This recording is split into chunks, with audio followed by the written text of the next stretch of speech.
Hello, I'm Darren Magee and welcome to my mental health information and awareness channel. Today's topic is looking at narcissism in the workplace, the workplace narcissist. Now, if you like this video, please check out my other videos on mental health related topics and please consider subscribing to my channel. But just as a reminder, this video is not a substitute for support from a mental health professional, nor is it a tool to be used to diagnose someone. But when I talk about narcissism in this context, I'll be referring to it as a toxic behaviour, someone behaving narcissistically, and these behaviours are consistent not just once or once in a while. Now, narcissism in the workplace, it can have an impact on not only other members of staff, but even the organisation itself. It can involve gossip, bullying, ostracising, being counterproductive. Today I'm going to outline what I think are the 10 most common narcissistic behaviours which may be present in the workplace, starting from just being an irritating pest up to being malignant and toxic. And the thing to remember about narcissism is this: it has a tendency to destroy everything it touches, everything it affects, from people in relationships, institutions, organisations, companies, governments even. It destroys them from the inside. Now, in a workplace, it can destroy it by causing, say, a high turnover of staff, which costs money to recruit new people. Inconsistency in staff causes a lot of stress-related leave, sick leave. It can cost a lot of unnecessary time and resources dealing with complaints and grievances. Low productivity, lack of loyalty, discontentment. And the more malignant the narcissist, if they were to get fired or whatever, if they can't destroy it from the inside anymore, they'll try and destroy it from the outside.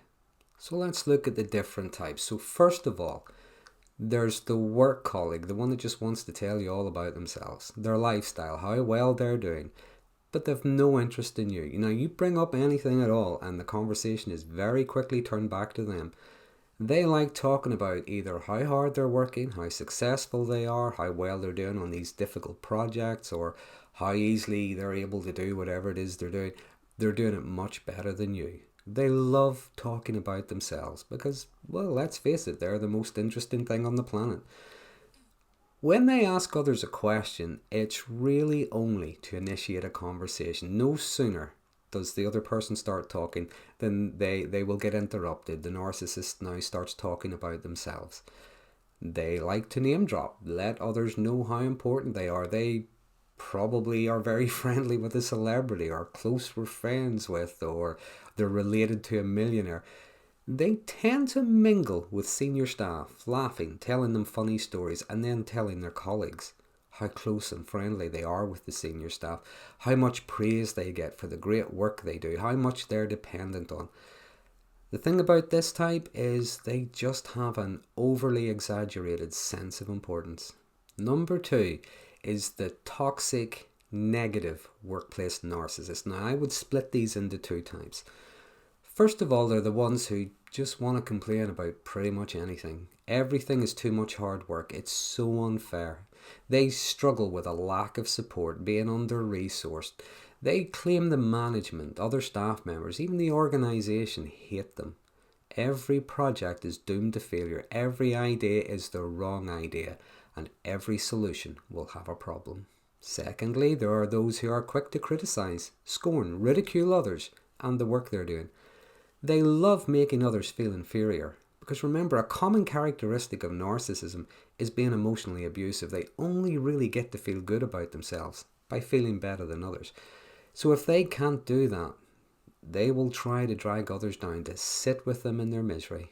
Now, both these types, they thrive on spreading discontentment, discouragement. They discourage teamwork. They like to create a defeated, depressed work environment. Now, number 3 is the obstinate type. Now, this is the person who pretty much refuses to do anything except what their actual job is.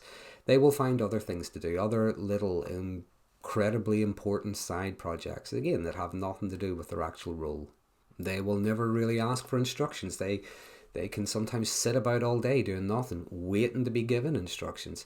But even when they do get them, They probably don't understand them. They still don't get to do what it is because, again, they would never even ask for clarification.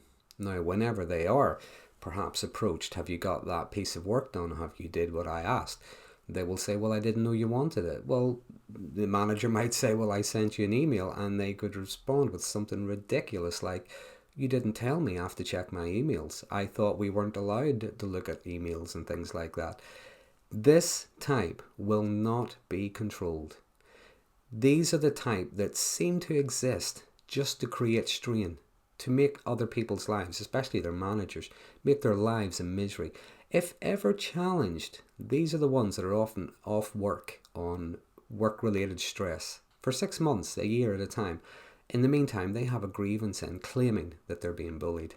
If you think about it, they're actually being bullied by being asked to do what their actual job is.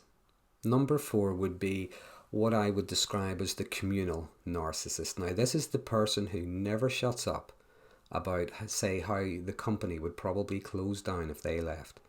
They're the first to jump in and assist in every project, which really just means they're taking over it.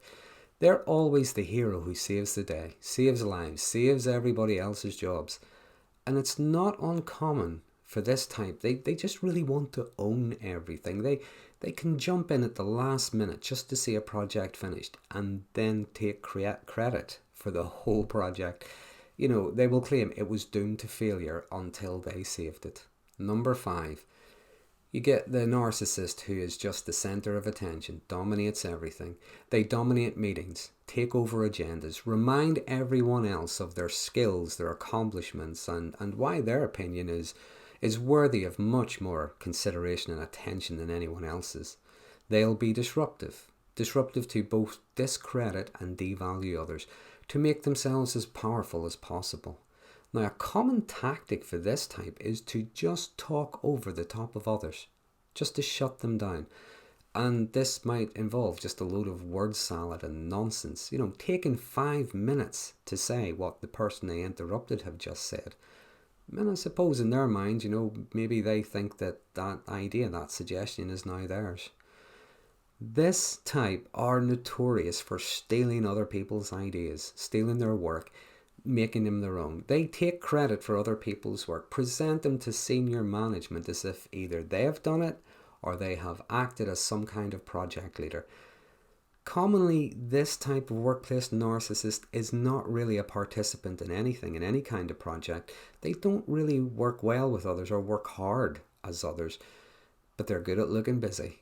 And they insist their name goes on and, if possible, on the top of the project. Number 6 is the person who's always reluctant to take part in any kind of teamwork. Now, I'm not referring to someone who's perhaps introverted or shy. This type feel uncomfortable mixing with others, particularly others at, say, the same level as them, unless, of course, they're leading. They would prefer to mix with senior staff, behave as if they're on the same level as the senior staff. They may even be at the bottom rung of the ladder in the company, but they behave like a director. Sometimes expect their fellow staff members to answer to them as if they're in charge. They don't want to attend team meetings with their other team members. In fact, they'll actively discourage team meetings to discuss any ideas and progress, unless, of course, again, they're chairing it, because then they get to feel as if they're in charge. These people don't share their ideas, their insights, or their experiences. They don't update anyone on what they're doing. They see everybody else working as a threat to them. They seem to work in a silo, separate themselves from everyone else. They're incredibly precious about their work. If someone else does have an idea, a good idea, people think it's a good idea, you can sometimes see them becoming flustered, uncomfortable. And if they can't shut that down, then they will suddenly claim, that's a good idea. I'm glad you see that the same way that I do. Because everything is a competition to this type of person. Not a healthy kind of inspirational competition situation where it's the outcome that's important, but a winner takes all kind of competition. And that's not really healthy in a productive team situation. And this is the type of person who, if someone else does present or accomplish something that, say, senior management praise, if they can't weasel their way into owning it, they'll claim it was stolen from them. Number 7 is the charmer. Now, the charmer is, if you will, they're a great salesman, a great saleswoman, a great salesperson. Even if they don't work in sales, they are brilliant at selling themselves. They create an impression of themselves to be successful, intelligent, dynamic, honest, and all the rest of it. But remember, with narcissism, there's no depth, so there's never really anything to back up whatever it is they're claiming. They're pretty good at talking other people into doing their work for them, into their harebrained schemes that sound good in their head anyway. But more often than not, it's just a rabbit hole people are going down. These things, if they don't fail miserably, then there's just no outcome at all. And you know what? Halfway through one of these schemes, more often than not, they just change their mind because they've suddenly had a better idea. The schemes are a waste of time, effort, and resources. There's never any follow through. Promises aren't met. Expectations aren't met.